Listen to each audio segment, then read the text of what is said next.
कालिदास संस्कृत विद्यापीठाच्या कुलगुरूंचं निधन झालंय। कुलगुरू हरेराम त्रिपाठी आणि पत्नीचंही निधन झालंय। उत्तर प्रदेशात आज पहाटे अपघातात त्यांचं निधन झालेलं आहे।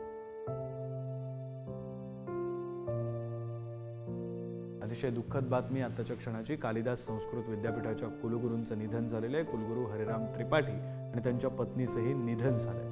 आपले प्रतिनिधी जितेंद्र शिंगाडे आपल्यासोबत फोन लाईनवरून जोडले गेलेले आहेत। या संदर्भातले अधिकचे तपशील त्यांच्याकडून घेऊया। जितेंद्र, विक्रांत, नागपूरच्या रामटेक येथील जे कवी कुलगुरू कालिदास संस्कृत विद्यापीठ आहे त्याचे कुलगुरू आहेत हरिराम त्रिपाठी हे आपल्या पत्नीसह मूळ गावी उत्तर प्रदेशातील कुशीनगर येथील मऊ या जनपद येथे जात असताना आज सकाळी त्यांच्या वाहनाला भीषण अपघात झाला आणि या भीषण अपघातात पती पत्नी दोघांचाही मृत्यू झालेला आहे। हरिराम त्रिपाठी हे नागपूर येथील कालिदास संस्कृत विद्यापीठाचे कुलगुरू म्हणून कार्य सांभाळत होते आणि संस्कृतचे मोठे विद्वान म्हणून त्यांची प्रचिती होती।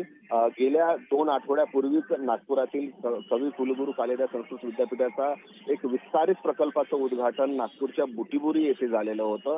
त्यावेळी मोहन भागवत असतील किंवा मुख्यमंत्री देवेंद्र फडणवीस असतील हे देखील या कार्यक्रमाला उपस्थित होते आणि आज जो भीषण अपघात झाला त्या भीषण अपघातात उत्तर प्रदेशमध्ये या हरेराम त्रिपाठी आणि त्यांच्या पत्नी बदामी त्रिपाठी यांचा मृत्यू झालेला आहे। ही जी घटना आहे ही खरंच नागपूरच्या किंवा संस्कृत विद्यापीठाच्या संपूर्ण विद्यार्थ्यांसाठी आणि स्टाफसाठी अत्यंत धक्कादायक अशी मानली जाते। खरं आहे जितेंद्र, अतिशय धक्कादायक, अतिशय दुःखद अशी ही बातमी। धन्यवाद तुम्ही दिलेल्या या सविस्तर तपशिलांसाठी।